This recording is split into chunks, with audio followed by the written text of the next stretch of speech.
ഇന്ന് നമ്മൾ ഉണ്ടാക്കാൻ പോകുന്ന ഒരു അടിപൊളി ഐറ്റമാണ് കേട്ടോ. ഒരുപാട് ഇൻഗ്രീഡിയൻസ് ഒന്നും വേണ്ടാതെ നമുക്ക് സിമ്പിളായിട്ട് പെട്ടെന്ന് ഉണ്ടാക്കാൻ പറ്റുന്ന ഒരു അടിപൊളി ഐറ്റം. അപ്പോൾ ഇതെല്ലാവർക്കും യൂസ്ഫുൾ ആയിട്ടുള്ള ഒരു ഐറ്റമാണ് കേട്ടോ. ബാച്ചിലേഴ്സിനും ഹോസ്റ്റലിലൊക്കെ താമസിക്കുന്നവർക്കും എല്ലാവർക്കും ഒരുപോലെ വീട്ടിലുള്ളവർക്കും ഒക്കെ ഉണ്ടാക്കാൻ പറ്റിയ പെട്ടെന്ന് ഉണ്ടാക്കാൻ പറ്റുന്ന ഒരു സാധനമാണ്. അപ്പോൾ ഇതിന് നമ്മൾ എടുക്കുന്നത് ഉള്ളി മാത്രമാണ് കേട്ടോ, സവാള എടുക്കുന്നില്ല. അപ്പോൾ കുറച്ച് ഉള്ളി എടുത്തിട്ട് അത് നമ്മൾ നന്നായിട്ട് ക്ലീൻ ചെയ്ത് കട്ട് ചെയ്തെടുത്തിട്ട് അത് നന്നായിട്ടൊന്ന് വഴറ്റിയെടുക്കണം ഒരു പാൻ അടുപ്പിൽ വെച്ചിട്ട്. എന്നിട്ട് അതിലേക്ക് നമ്മൾ ഒരു 2 പച്ചമുളകാണ് ഇട്ട് കൊടുക്കുന്നത്. പിന്നെ നമ്മൾ ഇട്ട് കൊടുക്കുന്നത് ഇഞ്ചിയും വെളുത്തുള്ളിയാണ്, ചതച്ചതാണ് കേട്ടോ. എന്നിട്ട് അതൊന്ന് ചെറുതായിട്ട് വാടി വരുമ്പോഴത്തേക്കും നമുക്കതിലേക്ക് മഞ്ഞൾപ്പൊടി, കുരുമുളക് പൊടി, ഗരം മസാല, ചതച്ച മുളക്, ഇത്രയും സാധനങ്ങൾ ഇട്ട് കൊടുക്കാം.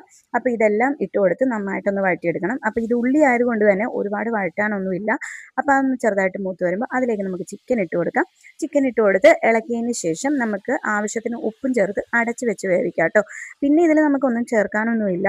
അപ്പോൾ ഇത് നന്നായിട്ട് ഇളക്കിയിട്ട് നമുക്കൊന്ന് അടച്ചു വെച്ച് വേവിച്ചെടുക്കാം. അപ്പോൾ എൻ്റെ യൂട്യൂബ് ചാനൽ കാണുന്നവരാണെങ്കിൽ ഇഷ്ടപ്പെടുന്നുണ്ടെങ്കിൽ ലൈക്ക് ചെയ്യാനും സബ്സ്ക്രൈബ് ചെയ്യാനും കമൻറ്റ് ചെയ്യാനൊന്നും മറക്കരുത്. നിങ്ങളുടെ വിലപ്പെട്ട അഭിപ്രായങ്ങളൊക്കെ എനിക്ക് കമൻറ്റിലൂടെയല്ലേ അറിയാൻ പറ്റുള്ളൂ. അപ്പോൾ അതൊന്നും ചെയ്യാൻ മറക്കല്ലേ. അപ്പോൾ എല്ലാവരും നിങ്ങളുടെ അഭിപ്രായം പറയണം കേട്ടോ. അപ്പോൾ ഇതേ നമ്മൾക്ക് ചിക്കൻ അതിൽ നിന്ന് വെള്ളമൊക്കെ ഇറങ്ങി വന്നിട്ടുണ്ട്. ഒന്നുകൂടെ ഒന്ന് ഇളക്കി കൊടുത്തിട്ട് അടച്ച് വെക്കാം. അപ്പോൾ ഇതേ ചിക്കനൊക്കെ നല്ല അടിപൊളിയായിട്ട് വെന്തിട്ടുണ്ട് കേട്ടോ.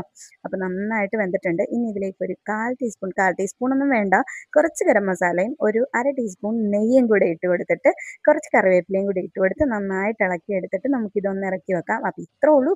എല്ലാവരും ട്രൈ ചെയ്ത് നോക്കണം. അടിപൊളി ടേസ്റ്റാണ് കേട്ടോ.